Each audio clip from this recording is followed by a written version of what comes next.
ఉచిత ప్రయాణాలు 200 కోట్లట. మహాలక్ష్మి పథకం సరికొత్త రికార్డ్. ఆర్టీసీ జీరో టికెట్ల జారీలో కీలక మైలురాయి. అంటే 200 టికెట్లు కొట్టిరనమాట. అంటే 200 మంది మహిళలు ప్రయాణం చేసిరని మనం భావించాలి. 200 కోట్ల మంది, 200 crores. అంటే అది 10 రూపాయల టికెట్ జీరో టికెట్ అయి ఉండొచ్చు, 50 రూపాయలు అయి ఉండొచ్చు, 100 రూపాయలు అయి ఉండొచ్చు, ఇంకెక్కువ అయి ఉండొచ్చు. సో ఎన్ని టికెట్లు కొట్టిరు ఇంతవరకు మహిళలకి ఫ్రీ బస్సు కింద అంటే దాదాపు 200 కోట్ల టికెట్లు కొట్టిరట. ఒక్కసారి ఆలోచించండి. దీనివల్ల ఎవరి జీవితాలు ఏమైనా బాగుపడ్డాయా? సింపుల్ ఒకటే క్వశ్చన్. ఎవరి జీవితాలైనా, మీరు ఇది మేనిఫెస్టోలో పెట్టిరు, దాన్ని అమలు చేసిరు, చాలా బాగుంది. కొంతమందికి ఇది ఉపయోగపడి ఉండవచ్చు. కొంతమంది వివిధ ప్రాంతాలకి పని మీద వెళ్ళే వాళ్ళకి, రెగ్యులర్గా పని మీద వెళ్ళే వాళ్ళకి కొంత ఉపయోగపడి ఉండొచ్చు. ఇప్పుడు ఎంప్లాయీస్కి కానీ లేకపోతే ఆర్థికంగా బలంగా ఉన్న వాళ్ళకి అమలు అవ్వడం వల్ల దానివల్ల ప్రభుత్వానికి కానీ రాష్ట్రానికి కానీ రూపాయి ఉపయోగం లేదు. ఇంకా నష్టమే ఒక రకంగా. డబ్బున్న వాళ్ళకి కనుక ఇది అమలు అవుతున్నది. సో మనం ముందు నుంచి ఏమన్నాం, అందుకే దీనికి ఎంతో కొంత టికెట్ పెట్టండి, అవసరమైతే ఇది మొత్తం మినహాయించండి. ఎవరైతే పేదలు ఉన్నారో వాళ్ళకే ఒక బస్ పాస్ రూపంలో మీరు కేటాయిస్తే ఆ పేదలకు అది ఉపయోగపడుతుంది. అంతే తప్ప మొత్తం ఉన్నోళ్ళ మహిళలందరికీ అనేసరికి ఉన్నోళ్ళు ఎక్కుతున్నారు, లేనోళ్ళు ఎక్కుతున్నారు. సో దీనివల్ల ఏమైనా ఉపయోగం ఉందా అంటున్నారు. ఇప్పుడు దాదాపు 6,700 కోట్లేమో మేము ఖర్చు పెట్టినామని అంటున్నారు. అదే 6,700 కోట్లతోని ఇప్పుడు ఇంకొక 5-6 నెలలు అయితే 10,000 కోట్లు దాటుతుంది. ఇంకొక 7 నెలలు అయితే ఆ 10,000 కోట్లతోటి మీరు ఎన్ని స్కూల్ అద్భుతంగా తీర్చిదిద్దొచ్చు ఒక్కసారి ఆలోచించండి. ఎన్ని స్కూళ్ళు కట్టొచ్చు, ఎంత అద్భుతంగా ఉన్న స్కూళ్ళని బాగు చేయొచ్చు. దానివల్ల ఆ గ్రామాల్లో ఉన్న ఆ మహిళల పిల్లలంతా ఆ గవర్నమెంట్ స్కూల్కి వెళ్ళడానికి అవకాశం దొరుకుతుంది. వాటి మీద ఖర్చు పెట్టండి. ఈ ఫ్రీ స్కీమ్స్, ఈ ఫ్రీ బస్సులు, వీటి వల్ల పెద్దగా ఉపయోగం లేదు. మహాలక్ష్మి పథకం సరికొత్త రికార్డ్. ఆర్టీసీ జీరో టికెట్ల జారీలో కీలక మైలురాయి. ఆడబిడ్డలకు అభినందనలు. మహిళలకు 6,671 కోట్ల ఆదాయమట. మంత్రి పొన్నం ప్రభాకర్. ఇప్పుడు మీరు ఈ యొక్క స్కూళ్ళని బాగు చేయడం వల్ల, హాస్పిటల్స్ని బాగు చేయడం వల్ల, ప్రభుత్వ విద్య, ప్రభుత్వ వైద్యం అందించడం వల్ల ప్రతి ఒక్క కుటుంబానికి అట్లీస్ట్ 1,00,000 రూపాయలు ఆదా అవుతాయి. 1 ఇయర్కి 1,00,000-1,50,000 రూపాయలు ఆదా అవుతాయి మీరు దీన్ని చేయడం వల్ల, ఓన్లీ ఎడ్యుకేషన్ వల్ల. ఇక హెల్త్ అయితే మనం చెప్పక్కర్లే. గవర్నమెంట్ హాస్పిటల్కి పోతే కథం, ప్రాణాలు గాల్లో పెట్టి పోవాల్సిందే. ప్రైవేట్ ఓన్కి పోతే ఉన్నది అమ్ముకోవాల్సిందే. సింపుల్.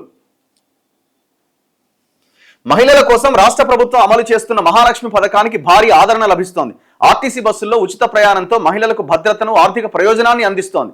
జూలై 22 నాటికి రాష్ట్ర వ్యాప్తంగా 199.71 కోట్ల జీరో టికెట్లు ఆర్టీసీ జారీ చేసింది. బుధవారం ఈ సంఖ్య 200 కోట్లకు చేరుకుంటుందని ప్రభుత్వం తెలిపింది. ఈ పథకంతో ఆర్టీసీ తీరు మారింది. గతంలో బస్సుల్లో సీట్ల భర్తీ నిష్పత్తి 67% ఉండేది. ఆర్టీసీకి ప్రతి నెల భారీ నష్టాలు వచ్చేవి. ప్రయాణికుల కోసం డ్రైవర్లు, కండక్టర్లు ఎదురు చూసేవాళ్ళు. సో దీనివల్ల లాభమే జరిగింది అని అంటున్నారు. 2023 డిసెంబర్ 9వ తేదీన ordinary, metro express, Palle Velugu ఎక్స్ప్రెస్లలో 19 నెలలుగా ఈ పథకం అమలవుతున్నది. రోజుకి 35 లక్షల మంది ఈ యొక్క ఫ్రీ బస్సుని ఉపయోగించుకుంటున్నారట. హైదరాబాద్ నగరంలోని నిత్యం 8 లక్షల మంది మహిళలు ప్రయాణం చేస్తున్నారట. బస్సుల సంఖ్య ఏమైనా పెరిగిందా? బస్సుల సంఖ్యను పెద్దగా పెంచే ప్రయత్నం చేయలే. రఘు అన్న ఉచిత బస్సు ప్రభుత్వ ఉద్యోగులకు తీసేయండి. నేను అదే చెప్తున్నాను. ఇప్పుడు డబ్బున్న వాళ్ళకి, గవర్నమెంట్ ఎంప్లాయీస్కి ఫ్రీ బస్ దేనికండి? ఫ్రీ బస్ దేనికి? దీనికి ఒక మీరు అవసరమైతే ముఖ్యమంత్రి రేవంత్ రెడ్డి ఫోటోని పెట్టి ఒక పాస్ను ఒకటి డిస్ట్రిబ్యూట్ చేసే ప్రయత్నం చేయండి. అండ్ అదే సమయంలో దీనివల్ల ఎవరైతే ఆటో కార్మికులు ఉన్నారో మేము చాలా తీవ్రంగా నష్టపోతున్నాం అని అన్నారు, వాళ్ళది కూడా జెన్యూన్ పాయింటే అది. వాళ్ళు తీవ్రంగా నష్టపోతున్నారు పాపం. సో మరి వాళ్ళ మీద కూడా ఆలోచించాలి కదా.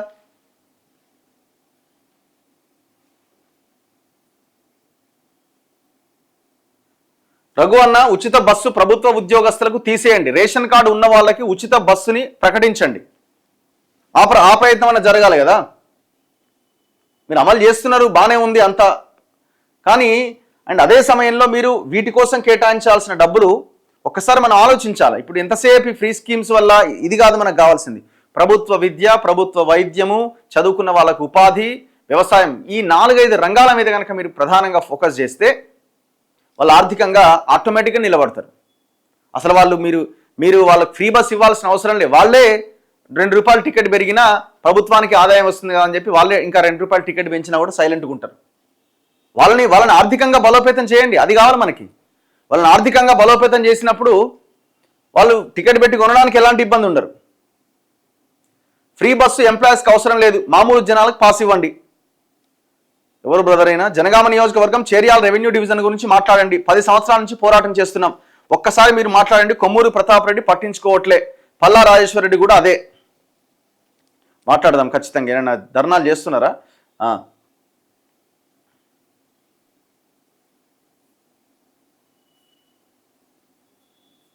ఈ ఫ్రీ బస్సు మీద మాట్లాడండి ఎవరన్నా. ఫ్రీ ఫ్రీ ఫ్రీ ఫర్ ఓటా ఏమో పెట్టినారు ఇక్కడ. ఫర్ ఓట్ అట అన్న. ఫ్రీ బస్ అంటే మీకు నచ్చడం లేదన్నా, మీరు బీఆర్ఎస్కు సపోర్ట్ చేస్తున్నాం. అమ్మో బాగుంది బ్రదర్ మీది.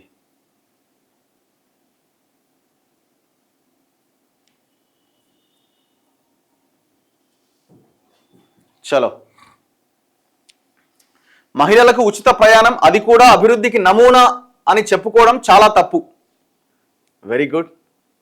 పురుషులకు కూడా ఉచిత బస్సు ప్రయాణం స్కీమ్ ఇస్తే సరిపోతుంది. ఇక అదొక్కటే ఉంది. ఇక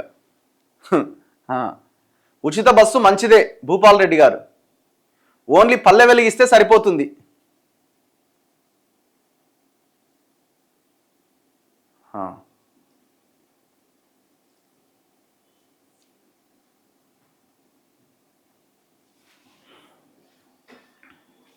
Warangal government hospital, Kothapet fruit market hospital complete అయ్యేది 10,000 కోట్లతో అయ్యేది. కరెక్టే, వాస్తవం ఇది.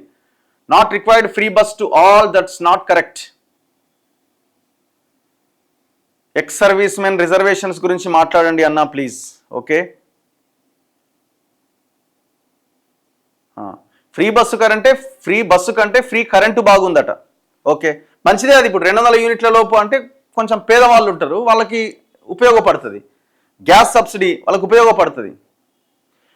అన్ని ఫ్రీ స్కీమ్స్ని ఎత్తేయమని ఎవరు చెప్పట్లేదండి, కానీ అర్హులైన వాళ్ళకి ఇవ్వాలని చెప్తున్నాం. అర్హులైన వాళ్ళకి ఇవ్వాలా.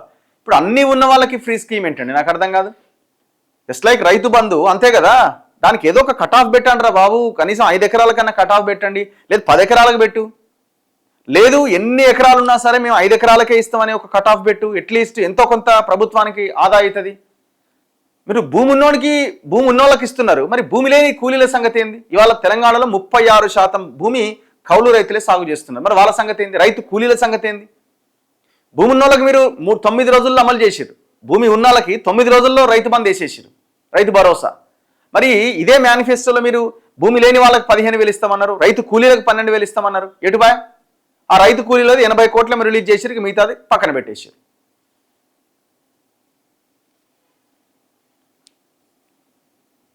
ఉచితంగా ఇచ్చిన టికెట్ల వల్ల డబ్బులు పెట్టి నిలబడి వెళ్ళడం జరుగుతుందట.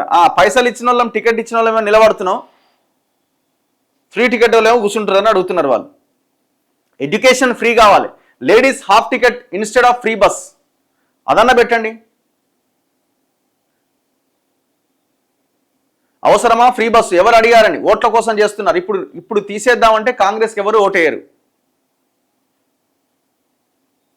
ఉచిత బస్సు ఎవరికి అవసరం లేదు, అందరికీ 55 సంవత్సరాలు దాటిన వారికి హాఫ్ టికెట్ పెట్టాలి. రుణమాఫీ కాలేదన్న, సబ్సిడీ రావట్లేదట, గ్యాస్ సబ్సిడీ వస్తలేదట. చాలా మంది ఈ క్వశ్చన్ రేజ్ చేస్తున్నారు. హాఫ్ టికెట్ పెడితే కరెక్ట్గా యూజ్ అవుతుంది అన్న. కేసీఆర్ ఏది ఇవ్వలేదు కదా, మన తెలంగాణలో చాలా మంది పేదవారు ఉన్నారు, ఇది కొంచెం బెటర్ కదా, ఫ్రీ ఆఫర్లు.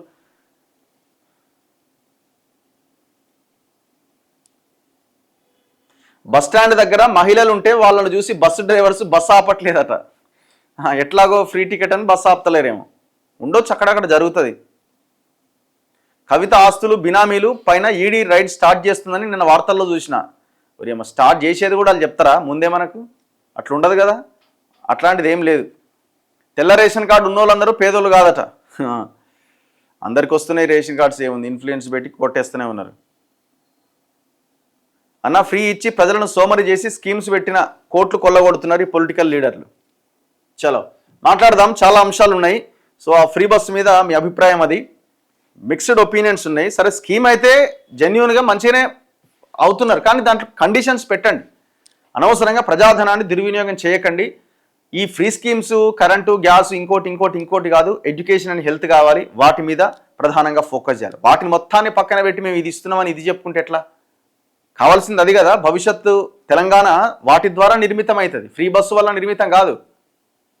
కాకపోతే ఏమైపోయిందండి, వాళ్ళ రాజకీయ వ్యవస్థలో ఇచ్చిన స్కీమ్స్ మీదనే ప్రతిపక్షాల పోరాటం అంతా. ఒక్కడన్నా ఎడ్యుకేషన్ ఎందుకు లేదు, హెల్త్ లేదని ఎవడన్నా ఫైట్ చేస్తుండా? ఉపాధి ఎందుకు లేదని ఎవడన్నా ఫైట్ చేస్తుండా? ఎడ్యుకేషన్ లేదని ఎందుకు ఫైట్ చేయడు? ఇందులో అన్ని స్కూళ్ళు, కాలేజీలు అంతా ఈ ప్రైవేట్ వాళ్ళవి, అన్ని పార్టీల పొలిటికల్ లీడర్లవి. హాస్పిటల్ ఎవరివి? వాళ్ళే. కాబట్టి వాళ్ళు మాట్లాడరు. వాడు ఎంతసేపు ఈ స్కీమ్ అమలు చేయ, ఆ స్కీమ్ అమలు చేయలేదు అంటాడు.